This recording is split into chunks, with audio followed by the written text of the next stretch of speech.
Actualisation du code des douanes ivoiriennes, vieux de plus de 50 ans. Ce code ne répond plus aux normes internationales.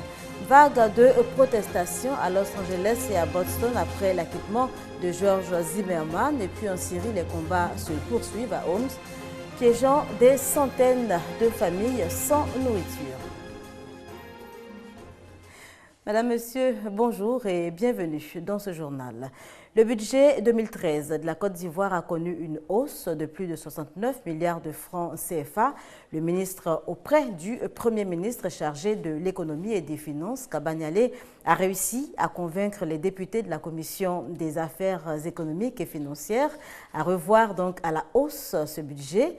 Kaba Nialé qui par ailleurs a annoncé que plus de 100 milliards de francs CFA ont été injectés dans l'économie ivoirienne de janvier à mai 2013. Kaba Nialé qui révèle également de gros efforts fournis par l'État en ce qui concerne la dette intérieure. Les douanes ivoiriennes sont en séminaire à Grand Bassam depuis lundi dernier. Les douaniers réfléchissent à l'élaboration de nouveaux codes des douanes ivoiriennes. L'ancien qui date de plus de 50 ans ne répond plus aux normes internationales. Franck Quadio.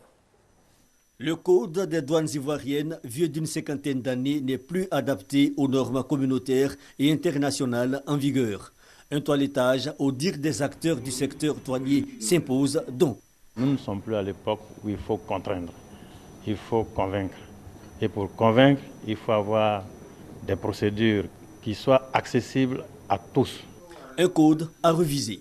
Les réflexions depuis 2008 sont d'ailleurs engagées.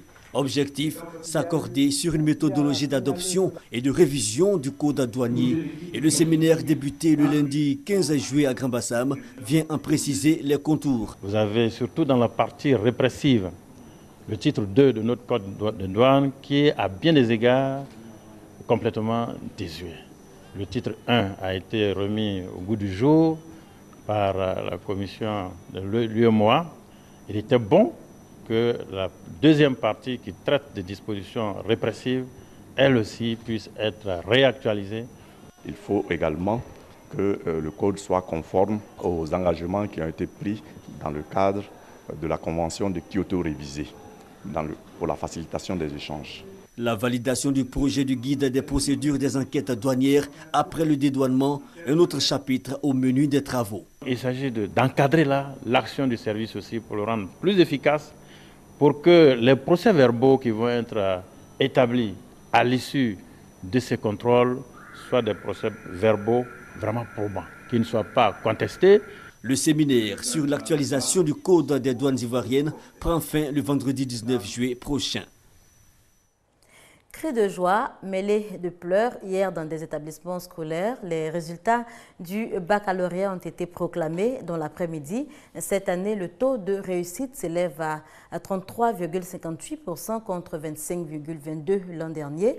Retour sur l'ambiance qui a prévalu dans ces établissements. Grâce Kando. Famba Adama en route vers le savoir universitaire.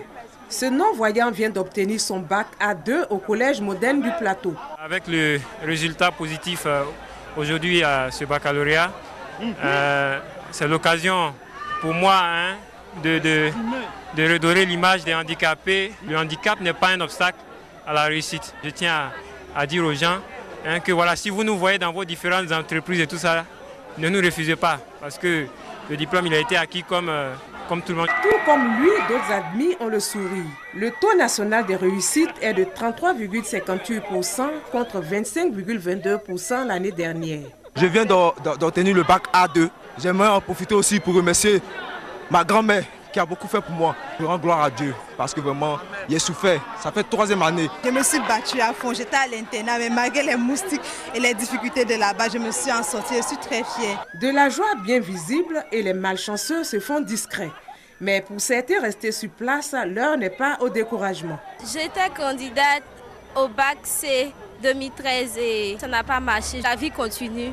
L'année prochaine, j'espère recommencer et avoir mon bac avec la mention. Pour la directrice des examens et concours, le calendrier annuel est respecté et cela justifie le progrès observé cette année au niveau des statistiques. Le pari de normaliser le calendrier annuel des activités scolaires a été gagné. Il a même engendré un déclic au niveau des résultats scolaires qui ont connu une hausse des pourcentages de réussite pour le CEP et entrée en 6e, le BEPC et le baccalauréat session 2013. Les émotions passées placent au retrait des collantes, étape qui met fin aux examens à grand tirage de l'éducation nationale. L'opération de contrôle systématique des pièces des véhicules de transport en commun a démarré hier comme annoncé par le gouvernement. Pas de saisie pour la journée d'hier, mais la menace plane toujours. Des descentes musclées sont à prévoir et ce à tout moment. Le ministère du Transport est bien décidé à assainir le secteur. Abidjan, ce lundi matin. Dans la circulation, très peu de taxis banalisés. L'opération de contrôle systématique des pièces lancée par le gouvernement entre en vigueur ce jour. Du célèbre carrefour Lavage à Yopougon à la gare de Woro-Woro à Cocody, le tableau est le même. Plusieurs véhicules stationnés et des chauffeurs qui se tournent les pouces. Situation embarrassante pour les clients. Je suis à faire game, je suis à peine arrivé de Abidjan.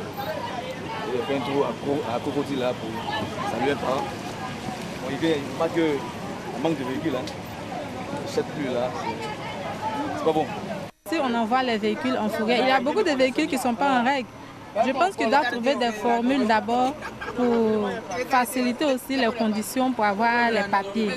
Pas de saisie comme prévu, mais les conducteurs informés de la menace du gouvernement de mettre en fourrière les véhicules de transport n'étant pas en règle ont préféré ne pas courir le risque. Certains ne sont pourtant pas prêts à abdiquer de sitôt. La survie de la famille en dépend. Depuis le matin, je roule. Je n'ai pas de pièces au complet, mais je ne travaille pas. Si je ne travaille pas, je peux aller voler. J'ai payé une maison de 19 000 francs. J'ai 4 enfants chez moi à la maison. Sans ça, je ne peux pas me nourrir, je ne peux pas nourrir mes enfants, je ne peux pas nourrir ma famille. D'autres, par contre, affichent leur volonté de sortir de l'informel. Seulement, ils ne savent où s'orienter. Il y a deux structures, il y a politique et puis il y a sautique. On ne sait pas où on va aller faire les pièces. Actuellement, à la mairie de Cocody, ici, là, on paye 19 000 francs. Il y a 9 000 francs qu'on paye aux impôts et 10 000 francs pour avoir la carte de stationnement de l'autre côté.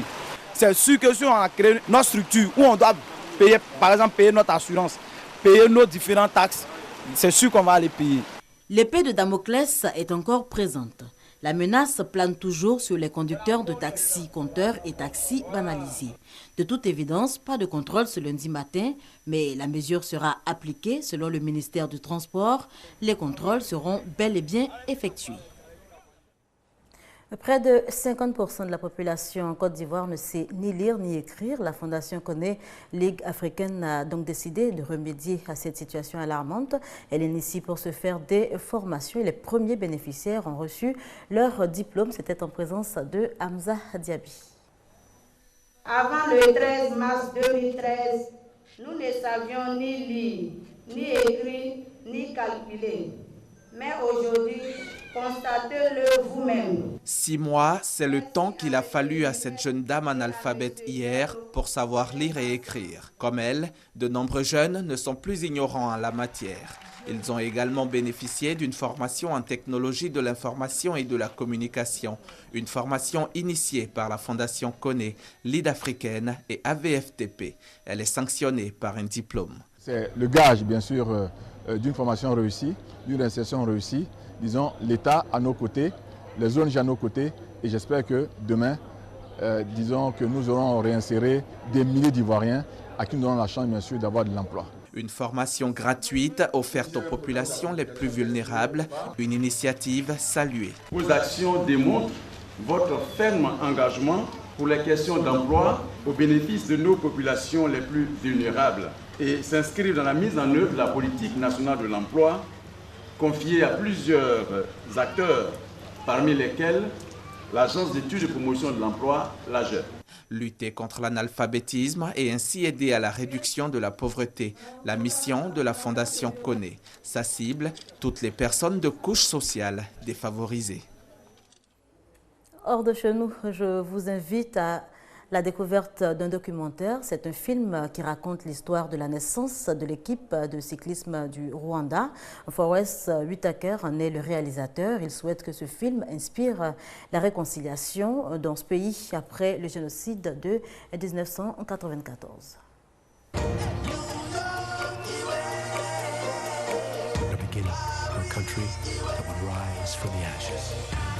C'est une histoire d'espoir, une histoire sur le Rwanda d'aujourd'hui à travers le cyclisme.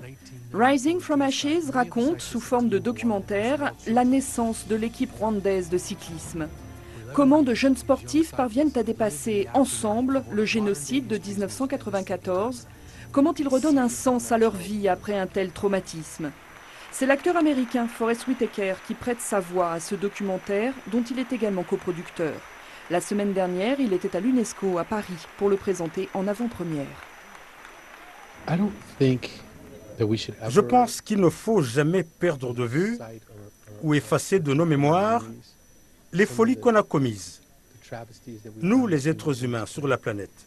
Ce drame qui a eu lieu au Rwanda, c'est tellement immense. Il ne faut pas oublier, mais il faut aussi se rappeler que les gens ont besoin de surmonter tout ça. Cette équipe cycliste a joué un rôle important dans la reconstruction du pays. Ces jeunes sont une source d'inspiration pour tous, dans tous les domaines de la vie. Les gens nous ont souvent dit, ce n'est pas seulement l'histoire du Rwanda, c'est mon histoire, l'histoire de chacun d'entre nous. C'est mon mariage ou mes soucis financiers. Ça m'a redonné l'espoir que je pouvais aller au-delà, que je pouvais moi aussi renaître de mes cendres. Jacques Boyer, l'entraîneur américain de l'équipe, a eu du mal à adhérer au projet du film. Il ne voulait pas que son travail en souffre. Aujourd'hui, alors que ces jeunes sportifs atteignent les meilleurs niveaux mondiaux, il a lui aussi été transformé par cette aventure. Pouvoir dire que Forest Whitaker soutient ce film, que les gens l'utilisent comme un message d'espoir à transmettre au monde entier, je pense que ça n'arrive pas souvent. Et je suis honoré de faire partie de tout cela. Il aura fallu 6 ans pour tourner ce documentaire, qui a déjà remporté une douzaine de récompenses dans des festivals américains.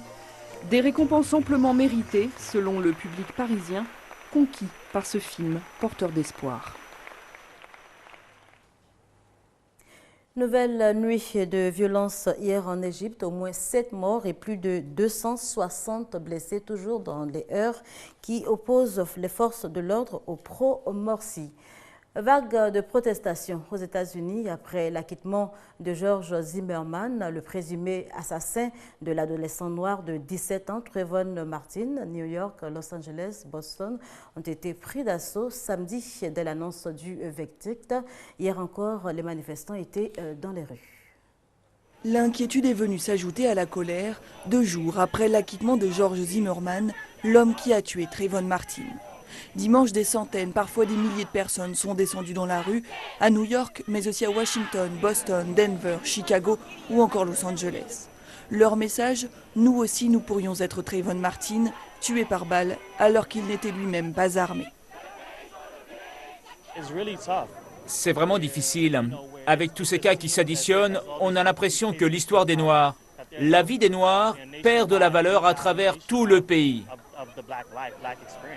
Ces manifestations sont généralement pacifiques, même si des débordements ont eu lieu et plusieurs manifestants ont été arrêtés. Le président Barack Obama a appelé ses concitoyens au calme. Il s'était déjà exprimé il y a 1 an et demi pour soutenir la famille de la victime. Si j'avais un fils, il ressemblerait à Trayvon, avait-il alors déclaré. Ce dimanche, il écrit dans un communiqué « Je sais que ces passions pourraient s'intensifier, mais nous sommes un État de droit et un jury a parlé. » Mais depuis le verdict, les réactions indignées se multiplient. Chaque Américain doit s'inquiéter car un enfant qui n'a rien fait de mal peut être tué.